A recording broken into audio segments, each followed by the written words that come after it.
Halo Sobat Master, kembali lagi di video 90 menit menjadi Master Fisika. Nah, kali ini kita akan masuk ke dalam bahasan Fisika 2, di mana kita akan membahas bab nomor 24, yakni tentang potensial listrik. Nah, jadi pembahasan kita diawali dengan pembahasan bab 23. Tentunya teman-teman juga sudah kenali bahwa ada konsep medan listrik, ada konsep hukum Gauss, dan ada juga konsep interaksi antara dua buah muatan yang berdekatan, di mana itu dituangkan di dalam hukum Coulomb. Nah, untuk mengawali pembahasan kita di 90 menit menjadi Master Fisika kali ini, kita akan membahas terlebih dahulu mengenai energi potensial listrik. Nah, jadi kita bisa tuliskan energi potensial listrik. Oke, apakah itu energi potensial listrik? Nah, jadi konsepnya dijelaskan sebagai berikut. Ketika ada gaya elektrostatik yang bekerja pada dua atau lebih partikel bermuatan pada sebuah sistem partikel, kita dapat menetapkan sebuah energi potensial listrik U pada sistem tersebut. Nah, jika konfigurasi sistem berubah dari keadaan awal I menjadi F yang berbeda, gaya elektrostatik itu menghasilkan usaha pada partikel-partikel tersebut, di mana kita mengetahui bahwa perubahan energi potensial pada sistem tersebut sama dengan usaha yang terjadi. Nah, jadi kalau misalkan nih kita punya kondisi seperti ini, nah misalkan ini ada Q1, terus lantas di sini ada Q2, ini positif, ini juga positif, terus kemudian misalkan di sini ada Q3, nah negatif, maka keberadaan tiga buah partikel di sistem partikel ini menunjukkan adanya energi potensial listrik pada sistem tersebut. Terus energi potensial listrik tersebut bisa kita amati di dua keadaan. Misalkan pada keadaan satu seperti ini, dan pada keadaan dua itu misalkan Q3-nya berpindah kemana Kak? Misalkan Q3-nya berpindah ke sini. Nah gitu. Jadi ini posisi R3 yang lama, dan ini adalah posisi R3 atau vektor posisi muatan ketiga yang baru, R3 aksen misalkan. Nah, ketika ada keadaan seperti ini, maka ada perubahan energi potensial, di mana ketika konfigurasinya masih di sini, maka energi potensialnya bisa kita nyatakan kondisi inisial, sementara untuk yang di sini energi potensialnya bisa kita katakan sebagai energi potensial final. Dan usaha untuk memindahkan partikel Q3 ke posisinya yang baru kita bisa nyatakan ke dalam minus W. Nah, minus W ini ternyata nilainya sama dengan perubahan energi perubahan energi potensial listrik, atau berarti sama dengan potensial listrik final dikurangi potensial listrik inisial. Nah, jadi konsep energi potensial listrik pertama kali diperkenalkan seperti itu. Jadi kayak semacam kita bisa analogikan energi potensial itu seperti energi potensial pada suatu ketinggian, dimana kalau benda berada di suatu ketinggian, maka dia mempunyai energi potensial. Jadi kalau dia berubah energi potensialnya, maka sebenarnya telah terjadi kerja yang dilakukan oleh gravitasi untuk memindahkan tersebut. Sama halnya ketika kita memindahkan nih muatan Q3 dari yang awalnya di sini menjadi di sini, maka kita sedang melakukan kerja yang besar. Kerja itu adalah sebesar perubahan energi potensialnya. Nah, terus untuk memudahkan kita bisa juga mengambil konfigurasi acuan sistem partikel bermuatan adalah di mana partikel-partikelnya terpisah dalam jarak tak terhingga satu sama lain. Kemudian kita biasanya menentukan energi potensial acuan yang terkait sebagai 0. Jadi kita bisa katakan bahwa energi potensial di tahingga sama dengan 0. Nah, misalkan beberapa partikel bermuatan datang bersamaan nih dari jarak awal tak terhingga atau dalam keadaan itu untuk membentuk suatu sistem partikel berdekatan, maka kita anggap energi awalnya 0, sehingga W tahingga yang merepresentasikan usaha yang dilakukan oleh gaya elektrostatik di antara partikel-partikel selama pergerakan dari jarak tak terhingga itu adalah memang benar. Nah, jadi dari sini kita bisa tarik sebuah kesimpulan bahwa kalau kita punya skema nih, bahwa si usaha tahingga itu adalah usaha untuk memindahkan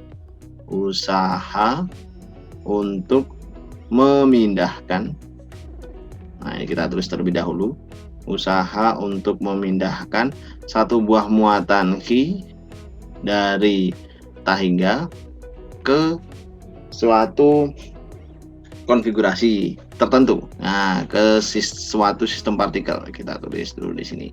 Ke suatu sistem partikel. Nah, maka perubahan energi dalamnya delta U bisa dong kita tuliskan sebagai U final, U pada saat dia sudah nyampe di sistem partikel tersebut dikurangi U inisial, di mana U inisial ini tentunya nilainya adalah sebesar 0, maka itu sama dengan U final saja, dan U final ini sama dengan minus dari W tahingga. Ilustrasi mudahnya biar sobat master tidak bingung adalah misalkan kita sudah punya nih dalam initial condition adalah sistem partikel yang terdiri atas Q1, Q2, Q3 seperti yang tadi sudah kita ilustrasikan, misalkan 2 dimensi saja ya. Lantas aku ingin membawa nih sebuah muatan asing baru Q4 dari tahingga. Nah, ini Q4 misalkan kita asosiasikan tempatnya dari jauh tak terhingga, aku ingin bawa ke sini. Nah, misalkan aku ingin bawa hingga ke sebuah vektor posisi R4. Jadi nanti posisi Q4 pada akhirnya ada di sebelah sini, Q4. Misalkan ya sebut saja Q4 ini muatannya berjenisnya positif. Nah, pada keadaan awal sebelum Q4 dipindahkan, berarti itu artinya di sebelah sini. Ini keadaan awal, tentu sistem itu mempunyai energi potensial U inisial. Nah, ada energi sistem energi potensial U inisial, dan U inisial ini dipandang U inisialnya si Q4. Jadi energi potensialnya Q4 sebelum dia dipindahkan berarti 0. Nah, ketika dia dipindahkan, energi potensialnya kan akan menyesuaikan dengan sistem N partikel yang sudah berada di tempatnya sejak tadi. Jadi akan menyesuaikan oleh konfigurasi Q1, Q2, dan Q3. Sebut saja Q3-nya udah yang baru ya. Ini, dan di sebelah sini. Nah, kemudian besar nilai kerja W untuk memindahkan muatan Q4 tahingga ke sistem partikel sebanyak ini, itu kita tuliskan sebagai energi potensial finalnya. Nah, gitu, karena U inisialnya kita state 0. Nah, terus berdasarkan kesimpulan yang sudah kita dapatkan tadi, energi potensial sebuah partikel bermuatan di dalam sebuah medan listrik itu kan berarti bergantung pada muatannya. Nah, akan tetapi energi potensial listrik per satuan muatan memiliki nilai yang unik. Nah, itu memiliki nilai yang unik. Sebagai contoh, andaikan kita tempatkan sebuah partikel uji ya bermuatan misalkan positif 1,6 kali 10-19 muatan standarnya pada sebuah titik di dalam sebuah medan listrik, di mana partikel tersebut akan memiliki energi potensial misalkan ya 2,4 kali 10⁻17. Nah, maka energi potensial listrik per satuan muatan itu kita tinggal bagi 2,4 tadi dengan 1,6. Nah, jadi kita bisa katakan bahwa untuk menentukan konsep yang berikutnya, ya, jadi ini konsep yang berikutnya berarti kita akan mengenal apakah itu potensial listrik.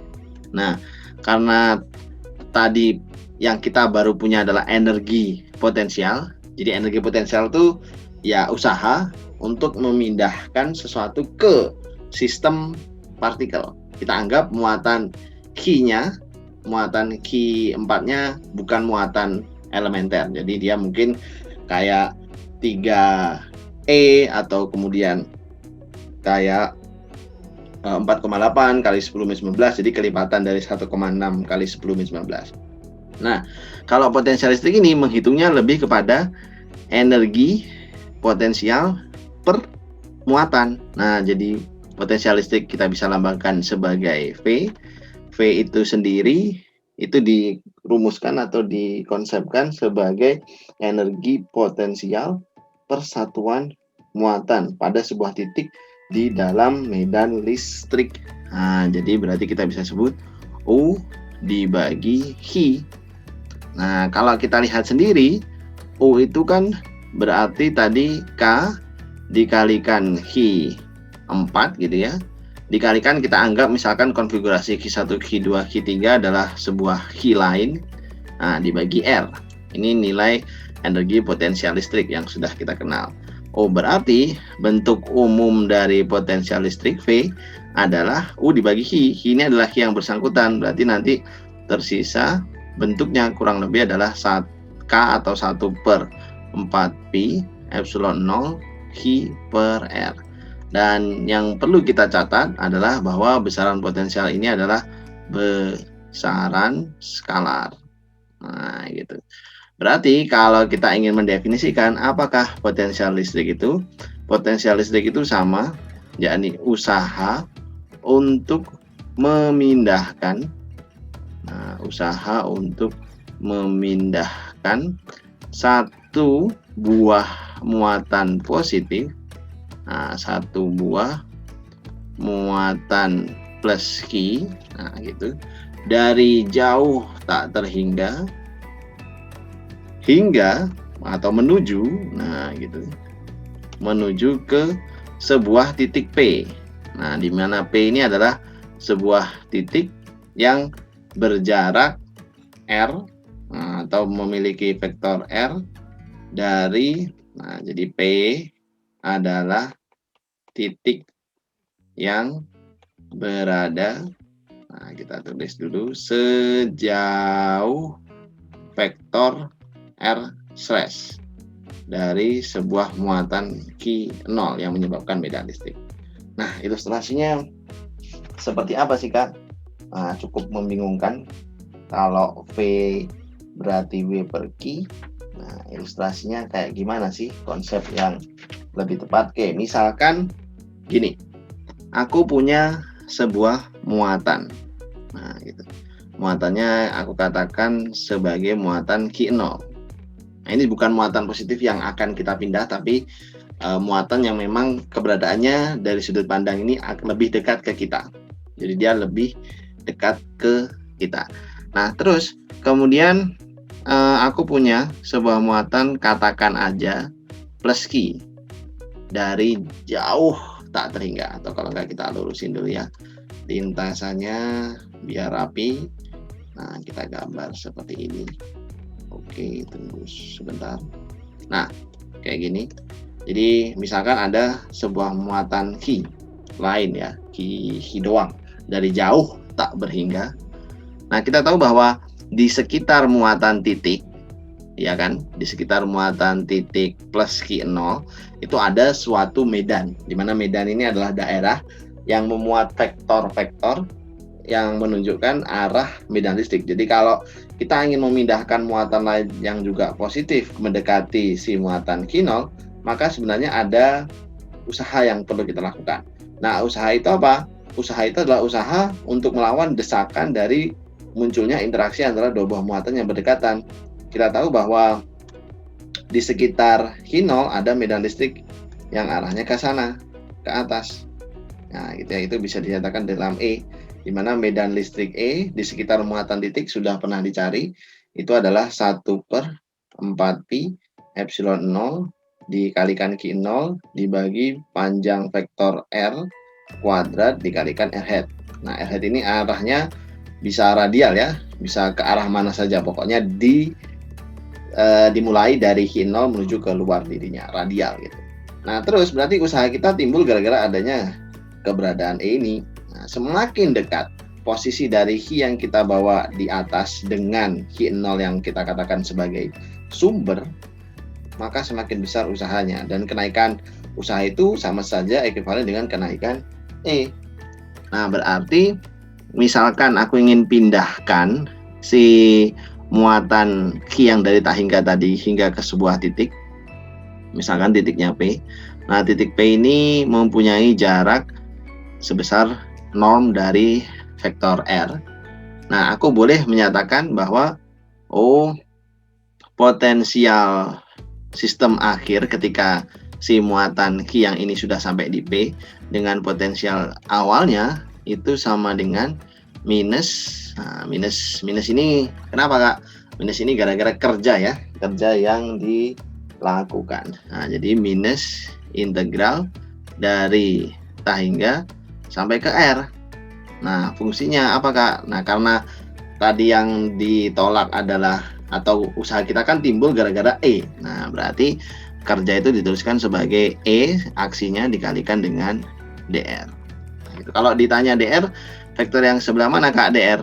DR itu adalah vektor arah dari E atau vektor arah dari gaya interaksi yang timbul jika sebuah muatan titik didekatkan dengan atau berada di dalam medialistik. Berarti arah R head R slash-nya ke sana ya. Nah, ini arah DR slash. Oke, kita tahu bahwa ada suatu sifat di dalam vektor ya. Perkalian vektor dengan vektor secara dot product akan menghasilkan hasil panjang dari vektor E dikalikan panjang dari vektor DR dikalikan dengan cos theta. Nah, kayak gitu. Siapakah theta? Di mana tetanya? Nah, tetanya adalah sudut ya antara vektor E dan vektor DR. Oh, berarti sudut antara vektor E dan DR ya 0 karena mereka dalam konteks ini searah gitu.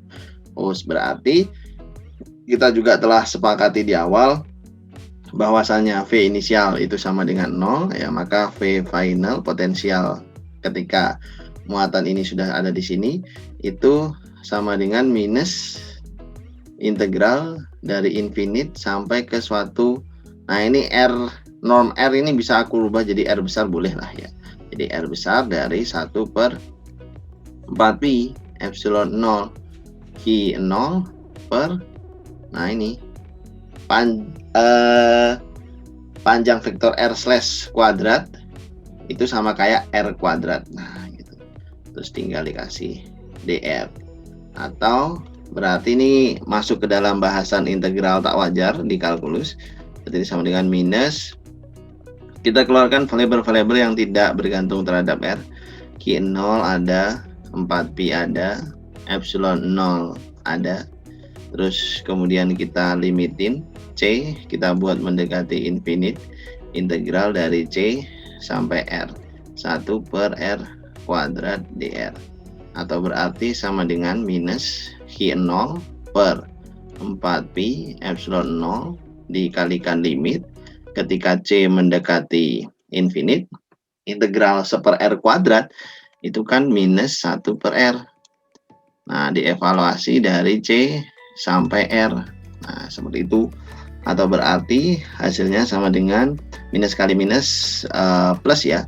Berarti Q0 dibagi 4pi epsilon 0 dikalikan limit C mendekati infinite. Nah, seperti ini. Dikalikan apa?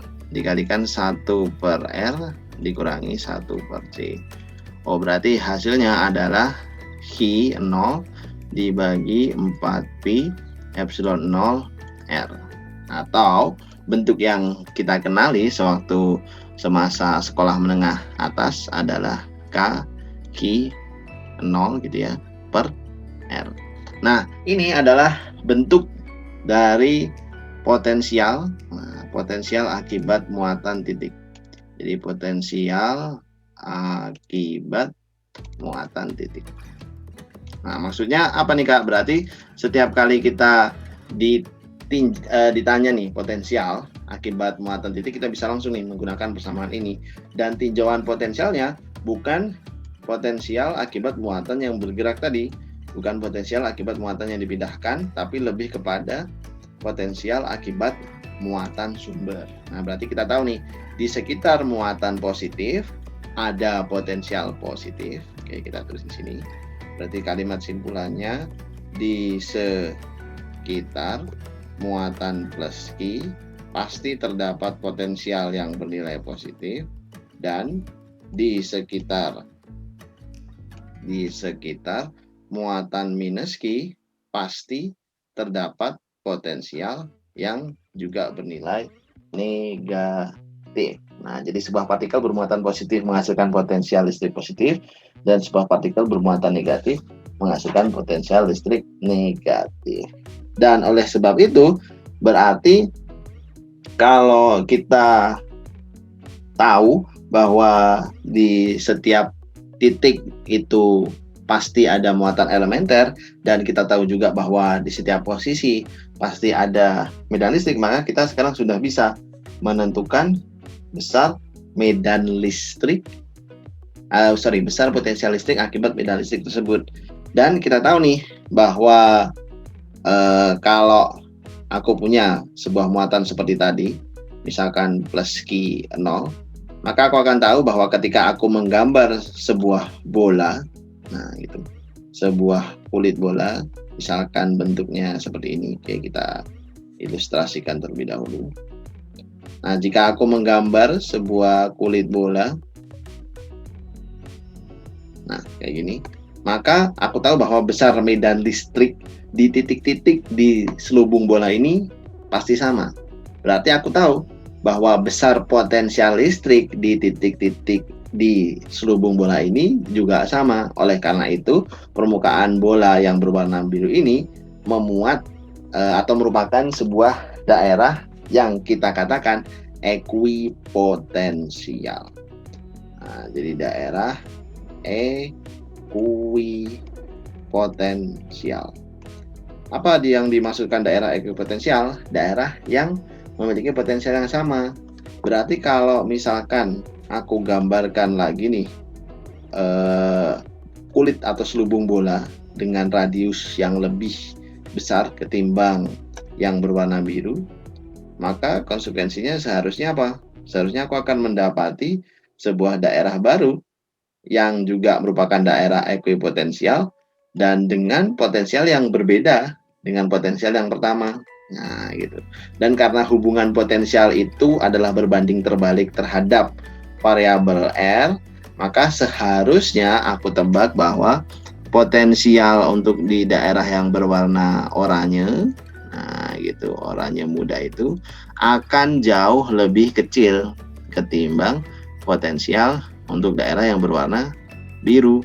Nah, tapi jika aku memilih setiap titik selama masih di permukaan yang oranye, misalkan titik yang ini, nah titik P, terus kemudian titik yang di belakang, titik Q, atau titik yang di sebelah sini, titik M, maka aku tahu fakta bahwa potensial di P sama dengan potensial di Q sama dengan potensial di M, karena mereka sama-sama berada di daerah ekuipotensial yang sama.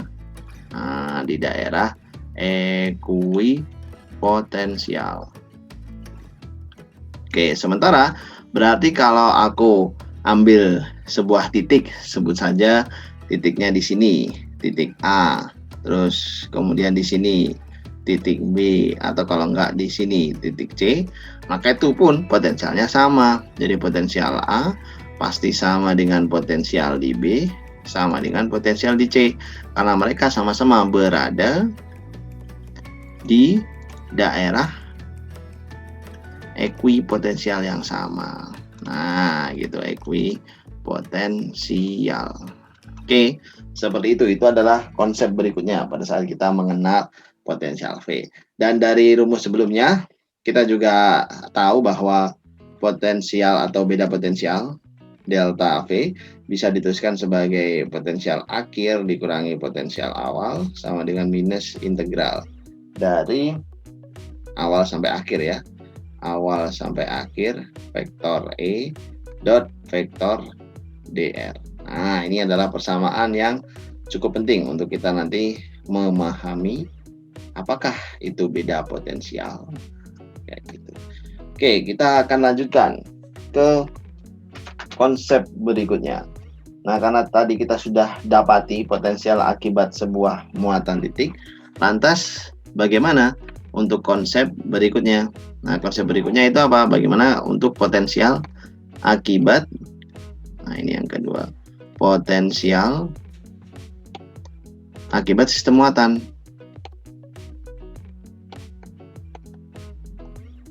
Nah, kalau kita ingin tanya potensial akibat sistem muatan, berarti itu bisa kita ilustrasikan seperti ini.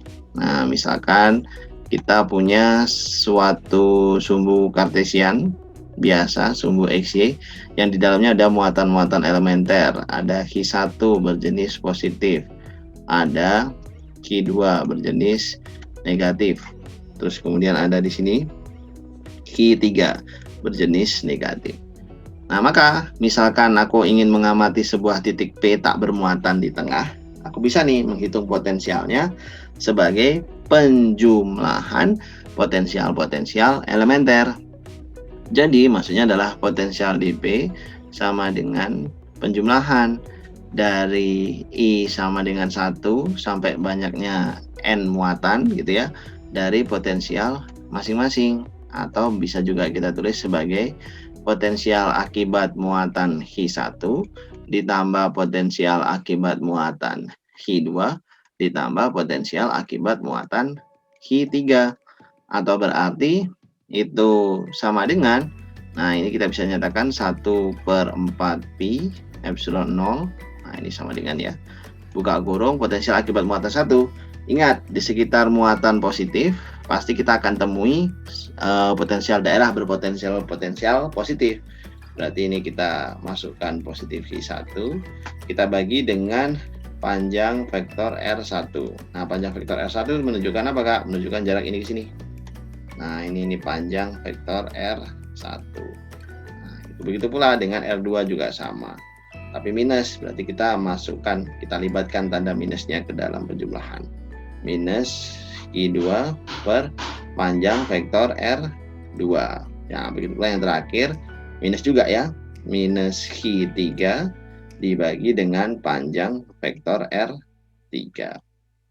Nah, seperti ini.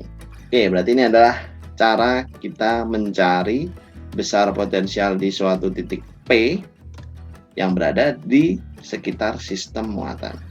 Dan berarti kita tahu bahwa setiap muatan memiliki kontribusi untuk menghasilkan potensial total di titik P. Nah, oke, kita masuk ke bahasan yang berikutnya. Kita juga sempat mengenal suatu konsep yang dinamakan dengan dipol listrik.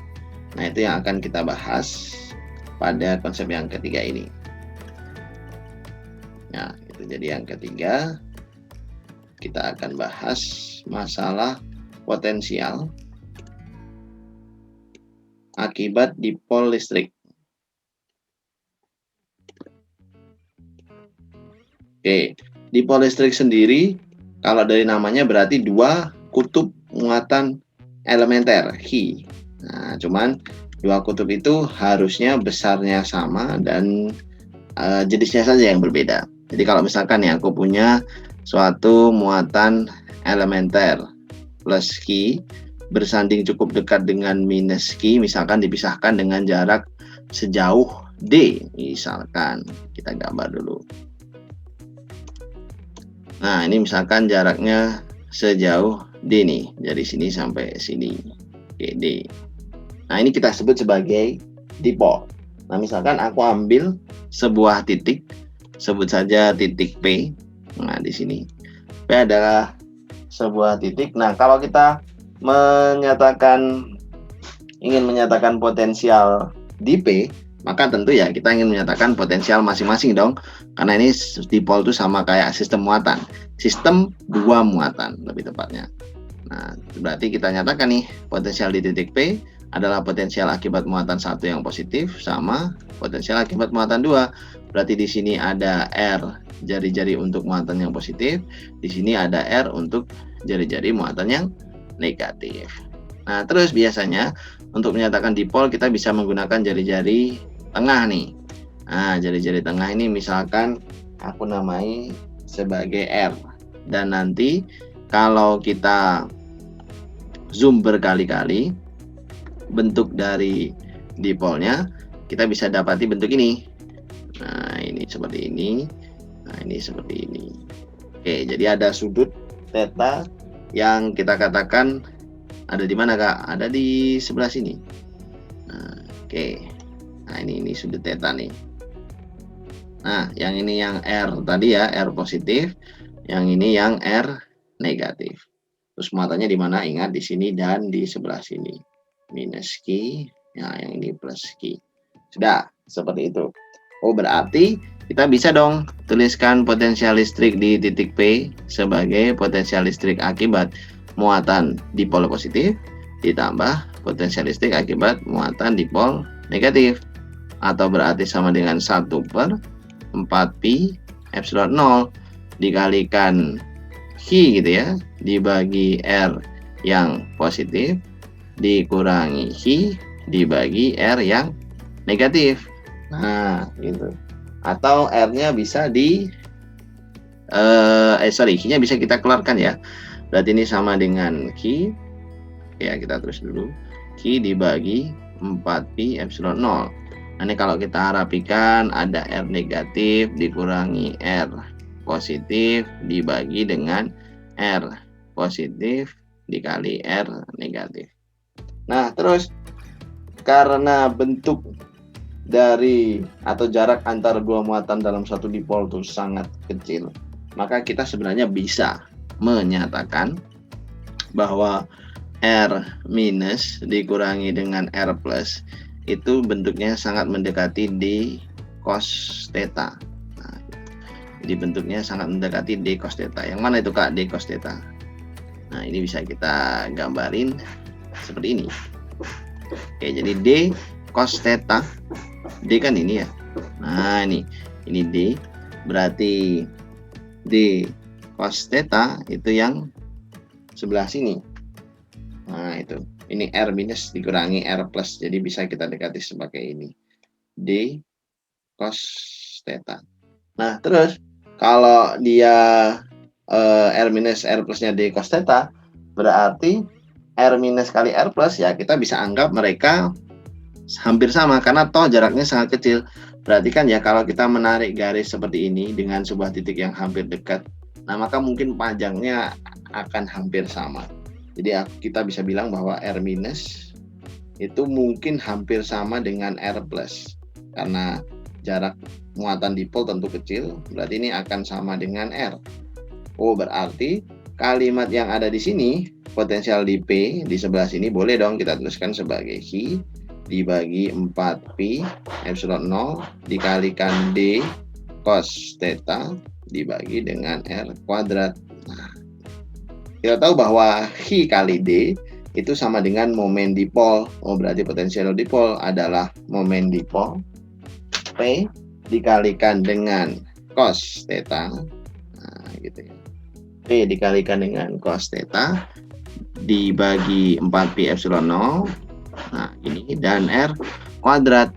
Nah, itu tadi adalah potensial akibat dipol listrik atau sistem dua muatan elementer yang berjarak berdekatan.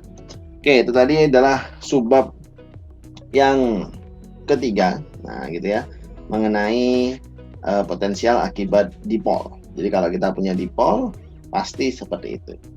Nah, konsep yang berikutnya yang tidak kalah menarik adalah bagaimana sekarang cara kita menentukan potensial jika muatan tersebut terdistribusi di dalam suatu benda, mulai dari yang satu dimensi seperti batang lurus, mungkin bisa juga ke dalam batang yang melengkung, atau mungkin bisa juga masuk ke dalam cakram bermuatan. Jadi potensial akibat distribusi muatan kontinu jadi bahasan kita berikutnya. Oke, yang keempat, potensial akibat distribusi muatan kontinu.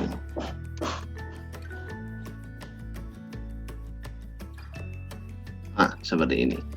Oke, kita akan urutkan pembahasan kita mulai dari yang paling pertama. Nah, sekarang kita akan menghitung atau mencari, mengamati potensial akibat muatan garis.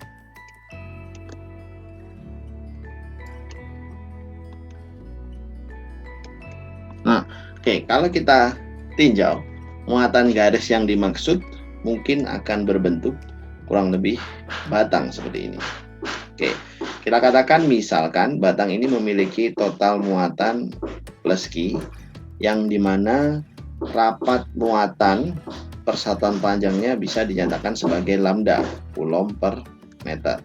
Jadi distribusi muatannya itu lambda. Oke, sebagai refreshing, lambda sendiri dibagi menjadi dua biasanya. Dia bisa berupa konstanta atau bilangan real. Ketika apa? Ketika distribusinya seragam. Artinya kalau misalkan kita katakan 0,5 coulomb per meter, berarti jumlah muatan per 1 meter itu sebesar 0,5 coulomb. Nah, gitu, itu lambda konstanta. Sementara bisa juga lambda ini berbentuk fungsi. Nah, fungsinya ini bisa fungsi dari X kalau horizontal, bisa fungsi dari Y kalau vertikal. Ini untuk kasus-kasus yang non seragam. Nah, jadi dia distribusi muatannya itu mengikuti suatu fungsi. Oke, kita asumsikan distribusi muatan yang kita diskusikan kali ini adalah seragam. Oke, untuk menyederhanakan pembahasan. Nah, kemudian kita ingin tahu nih besar medan listrik di sebuah titik yang berjarak kita katakan misal di sebelah sini. Oke, jadi kita katakan misalkan potensial listrik di sebuah titik P.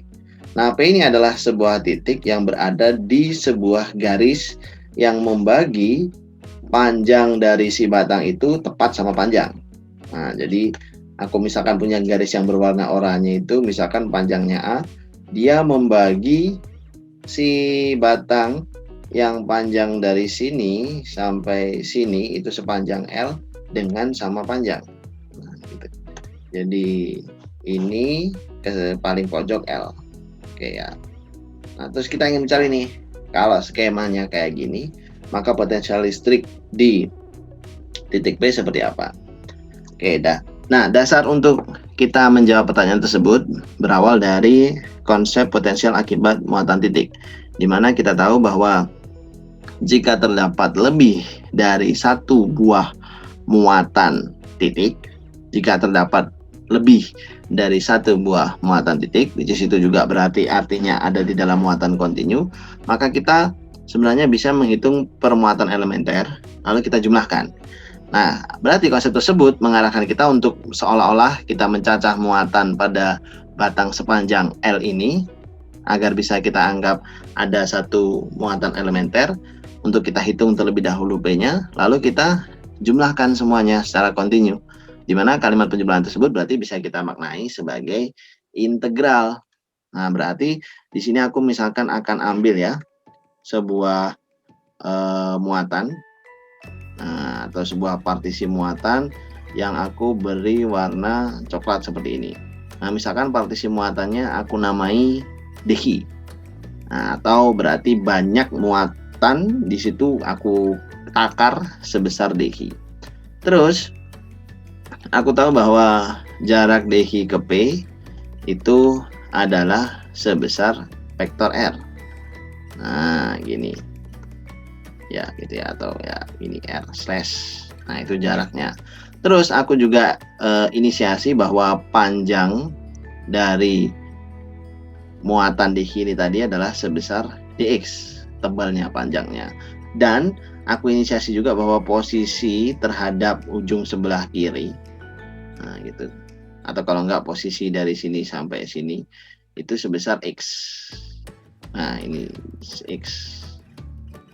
Nah, jadi berarti aku katakan bahwa titik yang di tengah ini 0. Kemudian sudah yang sebelah kanan ya seperti itu. Oke, berarti kalau di sini x, ya maka kita tahu R mengikuti hukum Pythagoras, R ini berarti sama dengan akar ya. Ya, atau kalau enggak kita buat lebih kecil. Akar dari x kuadrat ditambah a kuadrat. Nah, itu nilai R-nya. Terus karena kita ingat-ingat kembali bahwa besaran potensial adalah besaran skalar, kita tahu nih bahwa potensial akibat muatan elementer dhi itu sama dengan dv. Bisa kita tuliskan seperti seolah-olah dhi ini muatan titik. Nah, berarti itu sama dengan 1/4 pi epsilon 0 dhi per panjang vektor R. Nah, ini ya. Kuadrat atau tidak, Kak? Nah, ini enggak ya. Sepertinya tidak kuadrat. Oke, karena persamaan U tadi juga tidak kuadrat, potensial juga tidak kuadrat ya. Oke, kalau kita review lagi, tidak ada yang memuat fungsi kuadrat. Jadi K per R. Ya.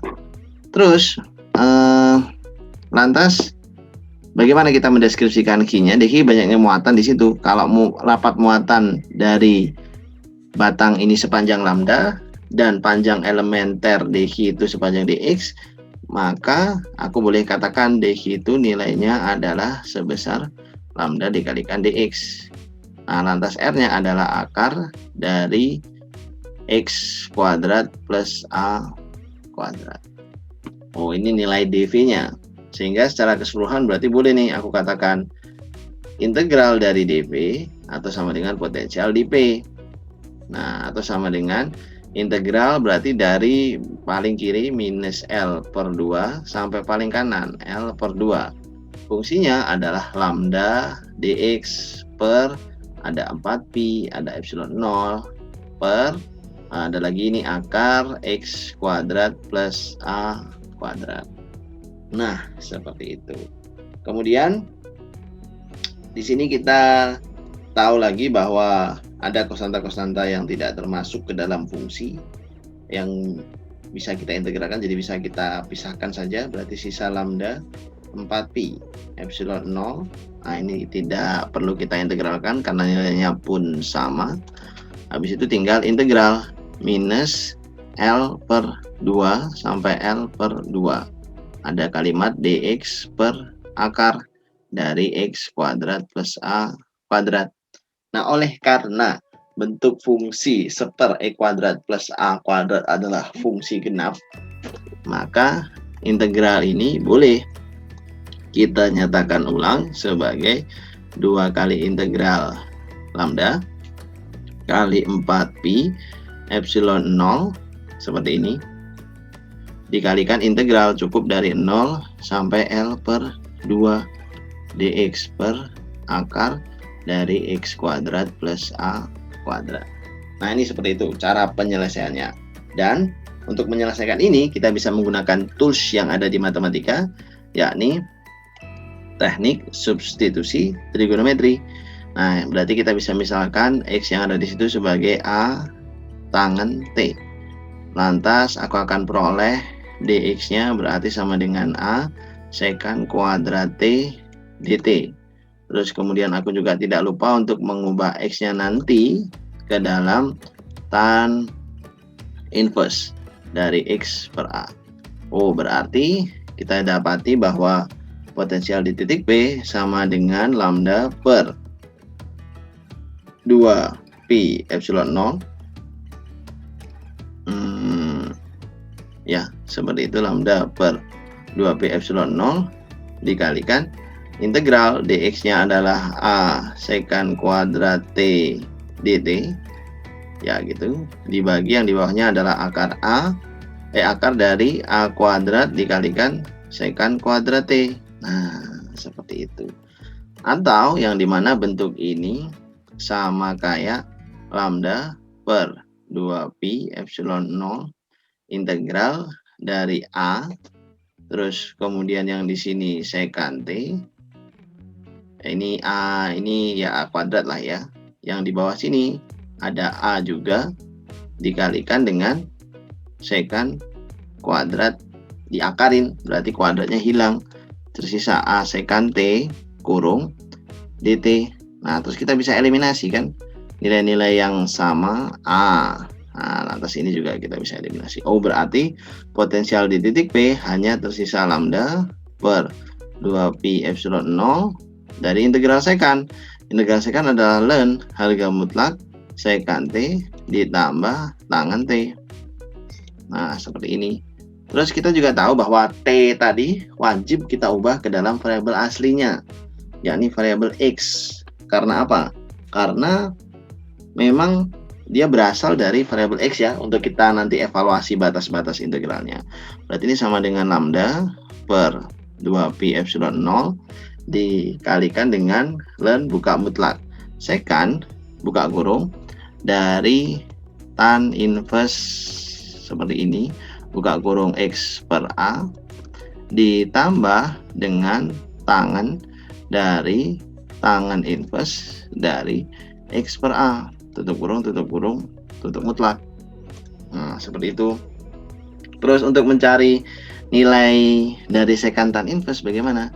Kita selayaknya menggambar sebuah integral. Jadi dimensi dari tan inverse X per A ini setara theta. Theta pada segitiga siku-siku seperti yang aku gambar di sebelah kiri ini, yang nilai tangen atas theta tersebut itu adalah X per A. Jadi X-nya di sini, A-nya di sini, karena tangen adalah menunjukkan perbandingan sisi depan theta dengan sisi sampingnya. Lalu kemudian kita dapati, oh berarti sisi miringnya berdasarkan Pythagoras adalah X kuadrat plus A kuadrat. Dari sini aku tahu bahwasanya sekant itu adalah seperkos. Oh berarti kalimat potensial di titik B bisa aku tuliskan sebagai lambda per 2pi epsilon 0 ln harga mutlak akar dari X kuadrat plus A kuadrat per A ditambah tan dari tan inverse, mereka akan saling cancel out satu sama lain ya. Tersisa berarti X per A. Nah, seperti ini. Nah, ini adalah jawaban ya yang tepat untuk potensial akibat distribusi muatan garis. Berarti di dalamnya kita tidak bisa berlakukan spesifik ya, apakah kita selalu akan mencari potensial atas sebuah titik P yang posisinya juga selalu di tengah-tengah. Itu tidak bisa kita lakukan.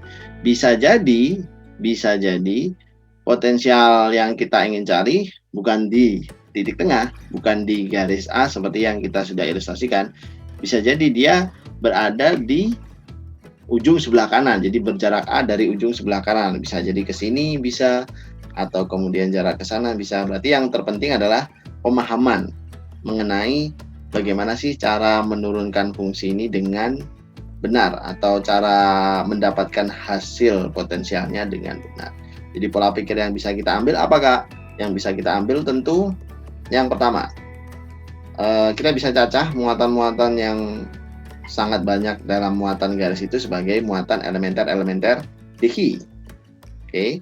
Kemudian kita juga bisa anggap bahwa kita bisa menghitung muatan atas muatan elementer potensialistik atas muatan elementer Dicke tersebut sebagai dV. Nah, kemudian kita bisa pandang Dicke-nya lambda dx dan seterusnya. Baru kemudian penjumlahannya kita lakukan dengan cara diintegralkan. Nah, jadi itu tadi konsep bagaimana mencari potensial akibat distribusi muatan garis. Jadi akan berbeda, apalagi nanti kalau nilai rapat muatannya adalah tidak seragam atau merupakan fungsi X, fungsi Y, maka itu harus kita definisikan ulang. Oke, kita masuk ke bahasan berikutnya. Nah, jadi bahasan berikutnya adalah bagaimana jika kita ingin menghitung potensial akibat benda yang memiliki dimensi atau orde derajat, ya orde dimensi lebih tinggi. Nah, itu dibahas yang berikutnya. Nah, kalau tadi yang pertama, yang A, berarti sekarang kita bisa tulis untuk yang B. Nah, kita akan mencari sekarang potensial akibat cakram bermuatan. Cakram bermuatan. Nah, untuk mencari potensial akibat cakram bermuatan, maka kita harus amati dulu sebenarnya titik yang dicari potensialnya di mana sih. Oke, misalkan aku punya sebuah cakram. Nah, cakram seperti ini. Oke, kalau kita tahu cakram, silinder pipih. Oke, kita gambarkan terlebih dahulu silinder yang dimaksud. Nah, mungkin seperti ini. Nah, ini adalah silinder yang dimaksud. Jadi silinder pipih berarti ketebalannya kita bisa abaikan. Ya, ketebalannya kita bisa rapikan. Tapi memang ini bukan cincin ya, jadi benda pejal namun pipih. Ada sebuah titik P. Nah, titik P adalah sebuah titik yang terletak di sebuah garis. Nah, garisnya adalah sebuah garis yang berwarna biru muda seperti ini, di mana garis tersebut melewati titik pusat O dari si cakram. Nah, terus kita tahu bahwa titik P adalah sebuah titik di garis itu, sebuah posisi yang berjarak Z dari titik pusat O secara tegak lurus gitu ya terhadap cakram. Kita disuruh menentukan nih potensial di titik P. Seringkali ditanyakan seperti itu. Oke, sebelum kita masuk lebih jauh, maka kita akan menentukan terlebih dahulu ya potensial akibat partisinya. Nah, bagaimana cara membuat partisi? Pada dasarnya partisi itu adalah cara kita memotong atau melihat keberulangan pada sebuah benda. Entah itu 1 dimensi, 2 dimensi, ataupun pada kasus yang sangat kompleks 3 dimensi. Keberulangan itu bisa kita lihat dari berbagai segi. Bisa secara radial ke sana, bisa juga pencacahan seperti ini, dan seterusnya. Dan kita akan melihat dari keberulangan yang paling mudah. Oke, aku memandang bahwasanya cakram itu tersusun atas kumpulan cincin-cincin dengan jari-jari yang berbeda. Jadi kalau misalkan aku gambarkan sebuah cincin tipis seperti ini, maka cincin ini adalah salah satu partisi atau penyusun dari si cakram itu untuk suatu jari-jari tertentu. Nah, ini salah satu partisinya. Berarti partisi-partisi yang lain adalah cincin-cincin yang lain, yang mungkin ada yang lebih tipis seperti yang berwarna hijau ini, atau mungkin ada juga yang lebih tebal. Nah, gitu. Jadi ada cincin yang lebih tipis dan ada cincin yang lebih tebal. Dan cara kita untuk menjumlahkan cincin-cincinnya nanti berarti secara radial. Oke, kita ambil misalkan satu buah partisi. Nah, muatan elementer dari si cincin bermuatan ini. Nah, gitu ya. Oke, kita tahu bahwa R, oh ya, kita definisikan terlebih dahulu potensial akibat cincin di titik ini. Jadi caranya seperti apa, Kak? Oke, kita definisikan dV sama dengan 1/4pi epsilon 0 seperti biasa, dhi per panjang vektor R. Nah, kayak gini. Oke, kita sudah pernah membahas ya mungkin di perkuliahan dan seterusnya mengenai R ini. Jadi R ini adalah jarak antara, nah ini ya, antara jari-jari cincin, ya ini sebesar R kecil. Jadi kalau misalkan kita katakan jarak dari pusat ke sini itu sebesar R kecil. Terus kita juga bisa katakan bahwa ketebalan antara ini ke sini adalah sebesar dr. Nah, maka kalau Z itu jarak berdirinya, aku bisa tahu bahwa sisi miring ini bisa dituliskan sebagai akar dari R kuadrat plus Z kuadrat. Dan dhi sendiri boleh kita tuliskan sebagai berikut. Dhi adalah rapat muatan. Nah, untuk cakram rapat muatannya berbeda dengan 1 dimensi. Dia dinyatakan di dalam konsep sigma. Jadi sigma adalah rapat muatan yang satuannya adalah coulomb per meter persegi. Jadi dhi itu boleh kita nyatakan sebagai keliling. Nah, 2pr dikalikan ketebalan dr. Ini berarti luas, kita kalikan dengan sigma. Nah, atau dalam bentuk rapinya dhi sama dengan sigma dikalikan 2 PR dr. Perkalian ini kalau kita cek akan tetap menghasilkan nilai Hi sebagai coulomb. Nah, jadi cocok ya, memang betul Hi-nya coulomb. Sudah, berarti aku bisa nyatakan bahwa dV, nah dV ini sama dengan 1/4pi epsilon 0, dq-nya adalah sigma dikalikan 2pi R dr dibagi dengan R-nya. Siapakah R-nya? R-nya tentu saja adalah akar ya. Nah, akar dari Z kuadrat plus R kuadrat. Nah, itu tadi R-nya. R kecil. Oh, berarti potensial V sama dengan integral dari dV sama dengan integral dari, oke, kita bisa eliminasi ini. Berarti tersisa sigma per 2pi. Habis itu ada R, ada akar Z kuadrat plus R kuadrat dr. Nah, seperti ini. Dari mana ke mana, Kak? Integralnya tentu dari 0 sampai ke sebuah R besar. Di manakah R besar itu? R besar itu jarak ya, dari pusat cakram O sampai keluar. Nah, jadi kalau kita gambarkan mungkin seperti ini. Nah, ini adalah R besar. Oke, berarti kita bisa langsung integralkan saja. P-nya berarti kita keluarkan variabel-variabel yang tidak ikut ke dalam pengintegralan. Nah, sigma per 2pi. Sekali lagi asumsi yang kita gunakan tetap rapat muatan per satuan luasnya akan berupa konstanta. Terkecuali nanti kalau pada saat teman-teman semua menemukan rapat muatannya dalam bentuk fungsi, maka harus dilibatkan dalam integral. Tidak boleh kita pisah ya. Oke, integralnya 0 sampai R. Kemudian di sini R dr per akar dari Z kuadrat plus R kuadrat. Tentu ini kita akan selesaikan menggunakan metode matematika, yakni teknik substitusi. Ini kita pandang sebagai sigma per 2pi, epsilon 0-nya masih ada ya. Oke, kita bubuhkan epsilon 0 di sini. Nah, ini epsilon 0. Oke, terus kemudian di sini juga sama sih. Kita harus bubuhkan 2pi epsilon 0. Nah, atau kalau enggak, ini malah epsilon 0-nya, pi-nya sudah tidak ada ya. Epsilon 0-nya ada, pi-nya tidak ada. Oke, kita koreksi dulu. Ini kita juga koreksi. Jadi sigma per 2 epsilon 0, sigma per 2 epsilon 0, sigma per 2 epsilon 0, seolah-olah ini integral dari setengah du per akar u. Nah, kayak gitu.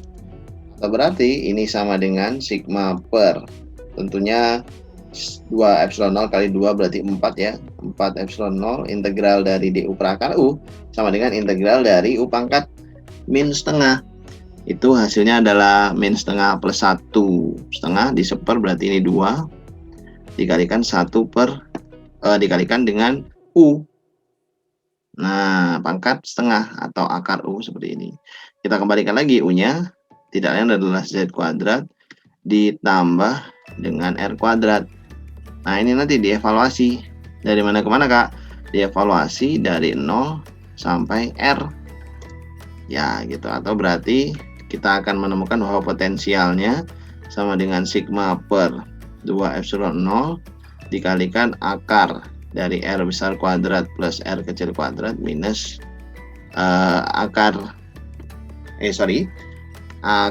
dari Z kuadrat plus R besar kuadrat minus Z. Nah, seperti ini. Ini adalah persamaan bagi medan listrik akibat cakram bermuatan. Nah, seperti itu. Oke, kita sudah menemui kurang lebih bentuknya hampir sama dengan potensial listrik akibat cakram bermuatan, dan bentuknya nanti hampir sama dengan medan listrik ya akibat cakram bermuatan. Oke, kita lanjutkan berarti ke bahasan berikutnya. Untuk bahasan berikutnya, kita akan masuk ke dalam bagaimana sebenarnya cara kita mendapati medan dari potensial. Kalau konsep-konsep yang sebelumnya kan kita dapati nilai potensial dari medan. Nah, gitu ya. Jadi potensial atau beda potensial itu sama dengan integral medan listrik ds atau dr, itu bisa. Nah, yang berikutnya bagaimana kalau kebalikannya? Oke, untuk ilustrasi kita tuliskan dulu nama subbabnya. Jadi akan menghitung medan E dari potensial V. Nah, gitu ya. Dari potensial listrik V. Bagaimana caranya? Oke, kita akan coba gambarkan terlebih dahulu beberapa permukaan ekuipotensial dengan menggunakan warna yang berbeda-beda. Oke, misalkan kita punya ya 4 lah ya. Satu lagi dan satu lagi berwarna ini deh.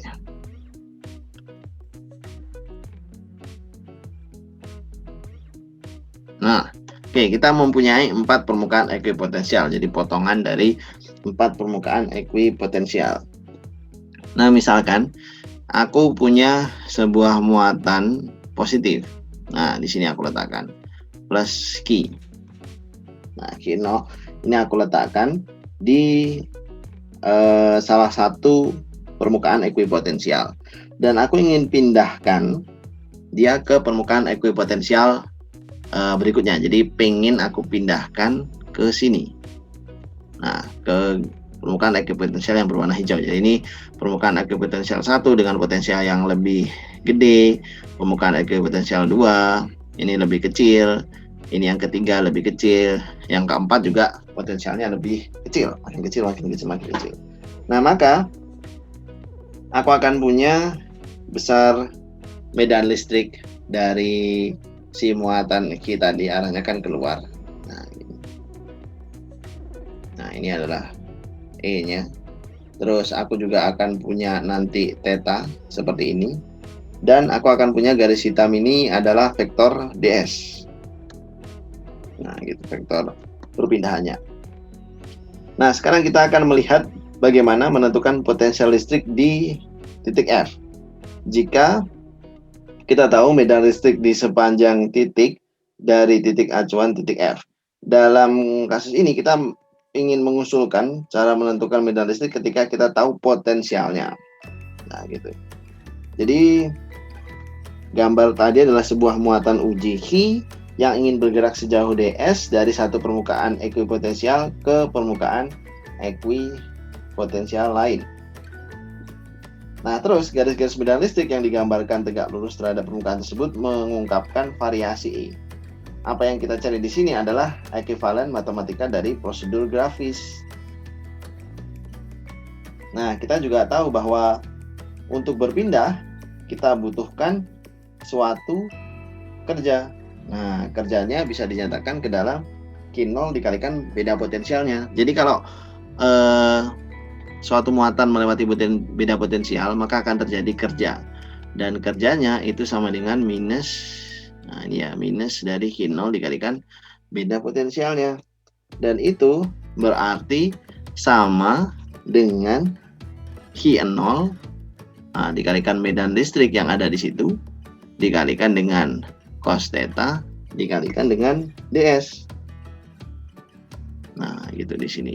Terus dengan mengeliminasi Q0, nah maka aku akan dapatkan minus dari dv per ds itu sama dengan E cos theta. Oh, berarti medan listrik itu sama dengan turunan dari potensial terhadap suatu sumbu. Jadi kayak misalkan medan listrik terhadap medan listrik di searah sumbu X, misalkan komponen X-nya EX. Berarti itu adalah turunan dari V terhadap variabel X. Nah, di sini kita mendapatkan suatu pola nih secara matematis bahwa medan listrik E terhadap suatu S itu sama dengan minus do V per do S. Nah, gitu. Jadi E cos theta ini kan sebenarnya adalah E atas sumbu S ya. Jadi ES-nya gini. Nah, berarti kita tahu bahwa EX itu kan medan listrik dan di kartesian ruang punya 3 sumbu. Ada X, ada Y, ada Z. Berarti kita bisa tuliskan ketiganya sebagai berikut. Medan listrik komponen X berarti sama dengan minus do V per do X. Seperti ini. Kemudian medan listrik E di searah sumbu Y sama dengan minus do V per do Y. Ya, seperti itu. Yang terakhir, medan listrik di arah sumbu Z sama dengan minus dou-V per dou-Z. Nah, siapakah dou? Nah, di sini kita ingin mereview sedikit. Dou adalah operator bagi turunan parsial. Nah, jadi operator bagi turunan parsial. Apa artinya? Pada saat kita menurunkan suatu fungsi, sebut saja misal P sama dengan 2x plus 3yz x kuadrat. Nah, maka ketika kita menentukan terhadap variabel x, ya kita hanya memandang x-nya yang sebagai variabel. Variabel-variabel lain selain variabel yang sedang kita turunkan, kita anggap konstan. Berarti variabel ini, nah, yz kita anggap konstan. Kedudukannya akan sama dengan angka 3, akan sama dengan angka 2 pada saat kita menurunkan terhadap variabel x.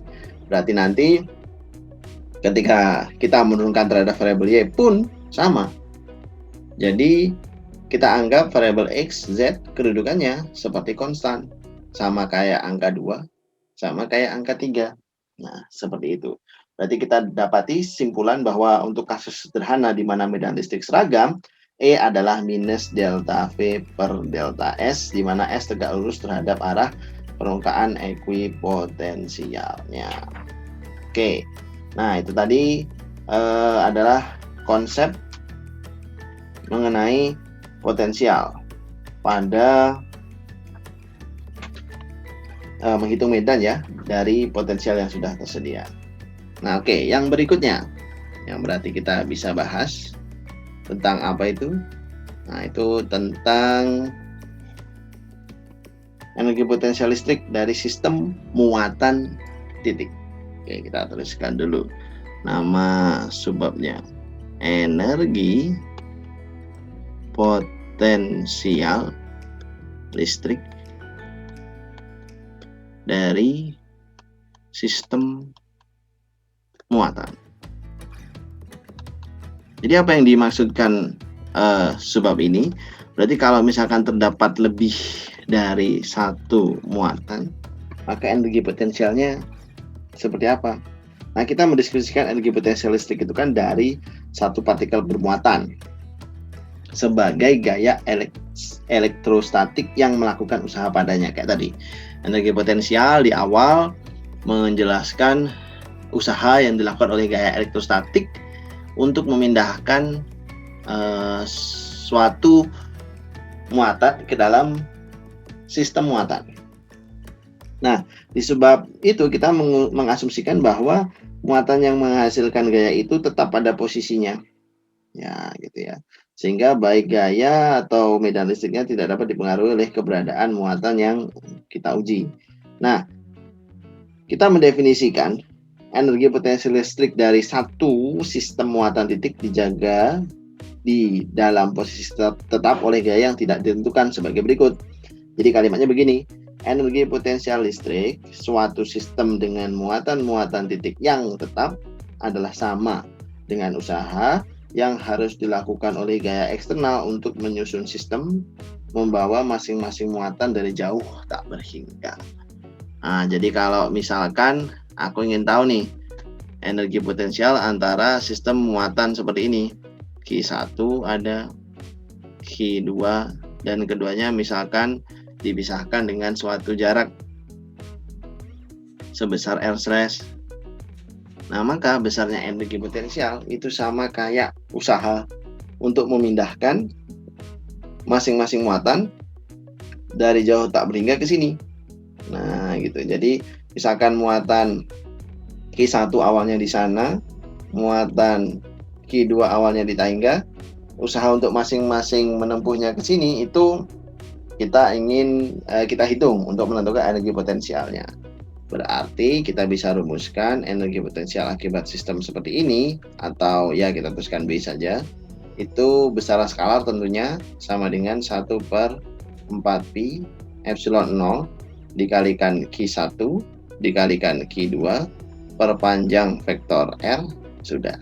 Nah, itu tadi adalah energi potensial akibat sistem muatan. Dan cara meninjaunya seperti itu. Jadi seberapa sulit untuk membawa dua buah muatan dari jauh tak berhingga hingga ke suatu posisi yang tetap, itu usahanya namanya energi potensial listrik dari sistem dua muatan atau sistem muatan. Oke, yang berikutnya kita akan bahas subbab selanjutnya. Oke, kita tarik garis dulu seperti biasa. Nah, di subbab berikutnya ini kita akan mengenal potensial pada konduktor, nah maupun konduktor bermuatan ya, potensial pada konduktor bermuatan. Ini sebagai subbab terakhir. Nah, di subbab ini kita menyimpulkan bahwa nilai medan listrik untuk semua titik di dalam sebuah konduktor terisolasi adalah 0.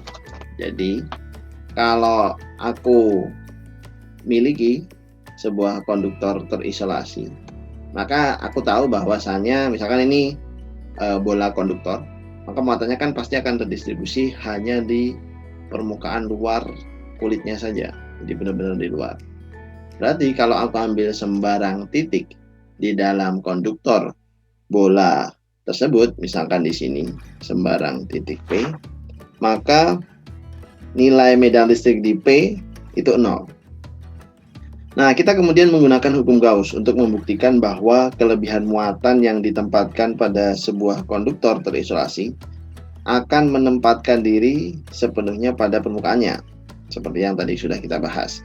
Pada subbab ini kita akan menggunakan yang pertama dari fakta ini untuk membuktikan perluasan dari fakta kedua. Dikatakan bahwa sebuah kelebihan muatan yang ditempatkan pada sebuah konduktor terisolasi akan mendistribusikan diri pada permukaan-permukaan konduktor tersebut, sehingga semua titik konduktor, baik yang di permukaan maupun yang di dalam, memiliki potensial yang sama. Itu kuncinya, memiliki potensial yang sama. Hal ini berlaku bahkan jika konduktor itu memiliki rongga di bagian dalam, bahkan jika rongga mengandung muatan neto. Nah, jadi kalau kita lihat bahwa potensialnya akan sama, baru kemudian untuk di luarnya potensial dari konduktor bermuatan itu bakal menurun ya, bakal beda. Jadi kalau kita nyatakan nih, misalkan dari sini, dari titik pusat konduktor ke sebelah sini, misalkan aku katakan sebesar R. Nah, maka grafik potensial sebagai hubungan dari R bisa aku tuliskan, bisa aku gambarkan seperti ini. Nah, ini misalkan potensial dalam satuan kilovolt misalkan, terus kemudian ini R dalam satuan meter. Maka selama masih di dalam R, besar potensialnya sama. Nah, gitu. Jadi dia akan bernilai sama ketika jarak atau posisi yang diamati adalah dari 0 sampai ke R. Baru kemudian di setelah R, potensialnya baru turun. Nah, berarti untuk titik-titik yang berada, misalkan sebut saja di sini, titik-titik yang ada di A, atau mungkin yang lebih jauh di B, yang jarak dengan pusatnya sudah lebih dari R, jadi misalkan jaraknya B kecil, nah terus ini misalkan ke sini, ini jaraknya A kecil, maka besar potensialnya memang akan turun. Dan jika konduktor terisolasi itu ditempatkan di dalam medan listrik eksternal, nah maka semua titik pada konduktor tetap pada potensial tunggal tanpa memperhatikan apakah konduktor kelebihan muatan atau tidak. Elektron konduksi bebas akan mendistribusikan diri pada permukaan sedemikian rupa sehingga medan listrik yang mereka hasilkan pada titik-titik internal akan meniadakan medan listrik eksternal yang seharusnya berada di sana. Nah, selain itu distribusi elektron menyebabkan medan listrik neto di semua titik pada permukaan yang tegak lurus terhadap permukaan itu memang benar atau memang adanya memang seperti itu. Nah, jika konduktor dengan suatu cara bisa dihilangkan, meninggalkan muatan permukaan membeku di tempat, pola medan listrik tetap tidak akan berubah juga, tidak berubah sama sekali, baik yang titik di dalam maupun yang di luar, meskipun sebuah konduktor ditempatkan dalam medan listrik eksternal. Jadi ya sama saja, dia tidak berubah. Nah, itu tadi adalah semua pembahasan mengenai konsep medan listrik. Dan ketika kita konsep potensial listrik, mulai dari potensial listrik yang di awal, yakni perubahan energi potensial listrik yang menunjukkan kerja. Terus kemudian ada juga beda potensial listrik dan potensial listrik. Kemudian kita juga punya potensial di suatu titik. Kita juga memiliki potensial akibat muatan titik. Kita juga memiliki cara menentukan potensial dari medan listrik. Kita juga telah membahas permukaan yang ekuipotensial. Kita juga telah membahas potensial akibat dipol, dan momen dipol listriknya tadi juga sudah kita turunkan. Terus kita juga sudah membahas potensial akibat distribusi muatan kontinu, serta bagaimana cara melihat medan listrik E. Nah, itu juga sudah kita bahas. Nah, kemudian kajian berikutnya yang penting juga adalah terkait dengan nanti pengaplikasian medan listrik dan potensial listrik tersebut di dalam sebuah alat. Nah, nanti yang akan dibahas alat itu bernama kapasitor. Nah, kapasitor itu bisa kita bahas di pertemuan berikutnya. Dan buat teman-teman, buat seluruh sobat master yang ingin belajar dan membahas soal-soal yang lebih susah, maka teman-teman bisa langsung aja bergabung dengan kita di Master TPB. Dan ya, sampai jumpa nanti di Master TPB untuk pembahasan dan diskusi lebih mendalam berikutnya. Saya Afrizal, pamit undur diri. Terima kasih banyak.